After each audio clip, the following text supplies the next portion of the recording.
வணக்கம். டெம்பே கேள்விப்பட்டிருக்கீங்களா? இது வந்து பார்த்திங்கன்னா நான்வெஜ்ஜுக்கு ஈக்குவலான ஒரு இதுங்க.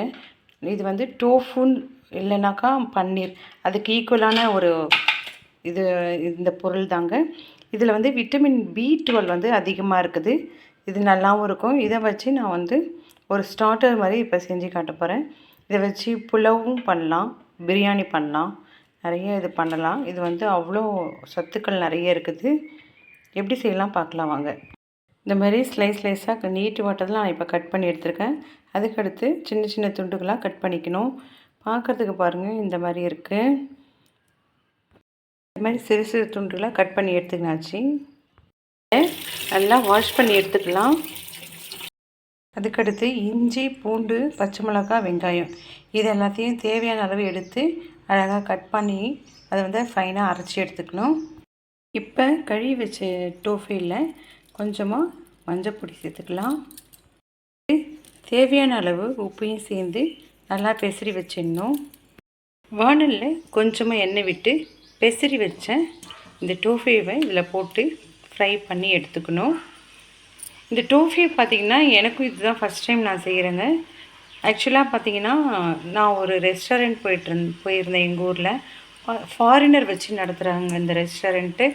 அதில் எனக்கு கிடச்சது தான். இது வந்து வெஜிடேரியன் ஈக்குவல் தான். இது கண்டிப்பாக இதை செய்யுங்கன்னு சொல்லி நான் செய்யுங்கன்னு சொன்னார். அவ்வளவும் நல்லது, கண்டிப்பாக செஞ்சு பாருங்கன்னு சொல்லி அதை சேல் பண்ணார். அதை நான் வாங்கிட்டு வந்தேன். இது வந்து சூப்பர் மார்க்கெட்லேயும் நான் விசாரித்தேன். சூப்பர் மார்க்கெட்டில் இது வேறு மாதிரி பேக் பண்ணி அதை வந்து வச்சுருக்காங்க. டோஃபின்னு கேட்டால் இது கண்டிப்பாக கிடைக்கும். இது நிறைய பேர் இது செஞ்சதில்லை, செஞ்சுருக்கலாம். பட் ஆனால் நான் இதை ஃபஸ்ட் டைம் செய்கிறேங்க. இது அப்படியே லைட்டாக கலரி விட்டு நல்லா குக் ஆகணும், ஃப்ரையும் ஆகணுங்க. இது பண்ணதை தனியாக ஒரு பாத்திரத்தில் வாங்கி எடுத்தாச்சு. எடுத்த வானலில் இன்னும் கொஞ்சம் எண்ணெய் சேர்த்துக்கணும். சீரகம் கொஞ்சம் சேர்த்துக்கலாம். காய்ஞ்ச வேர்க்கடலையும் இதில் சேர்த்துக்கலாம். இது நல்லா ஃப்ரை ஆகணும். பொரிஞ்சு நல்லா வெடித்து வருது. இந்த ஸ்டேஜில் அரைச்சி வச்ச விழுதியும் இதில் சேர்த்துடணும். இதை அப்படியே கொஞ்சமாக தண்ணி விட்டு கழுவி இதில் சேர்த்துக்கலாம். ஆல்ரெடி அந்த டெம்பேல உப்பு சேர்த்தாச்சு. இப்போ இதுக்கு மட்டும் தேவையான அளவு கொஞ்சம் உப்பு சேர்த்துக்கலாம். சேர்த்து நல்லா கலரி விட்டு நல்லா வதங்கி வரணும். இதில் கொஞ்சம் டொமேட்டோ சாஸை சேர்த்துக்கிறேன்.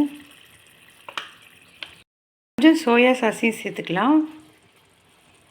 கொதித்து பிரிஞ்சு வருது. இந்த ஸ்டேஜில் வறுத்து வச்சேன் இதையும் சேர்த்துடலாம். ஆல்மோஸ்ட் எல்லாம் குக்காய் வந்துடுது. இந்த ஸ்டேஜில் வெள்ளை எள்ளு இருந்தால் சேர்த்துறேன். என்கிட்ட கருப்பு எள்ளு தாங்க இருக்குது, அதனால் கருப்பு எள்ளு இதில் சேர்த்து விட்றேன். இது பார்த்திங்கனாக்கா நம்ம வந்து ஸ்டார்டராகவும் யூஸ் பண்ணிக்கலாம்.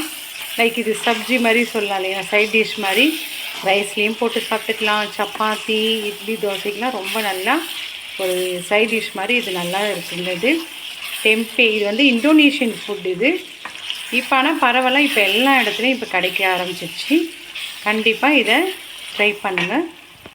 நல்ல ஒரு ரெஸ்டாரண்ட் ஸ்டைலில் இந்த டெம்பே வந்து ரெடியாக எடுத்து பாருங்கள். என்னுடைய வீடியோ பிடிச்சிருந்தா லைக் பண்ணுங்கள், ஷேர் பண்ணுங்கள், சப்ஸ்கிரைப் பண்ணுங்கள். தேங்க்யூ.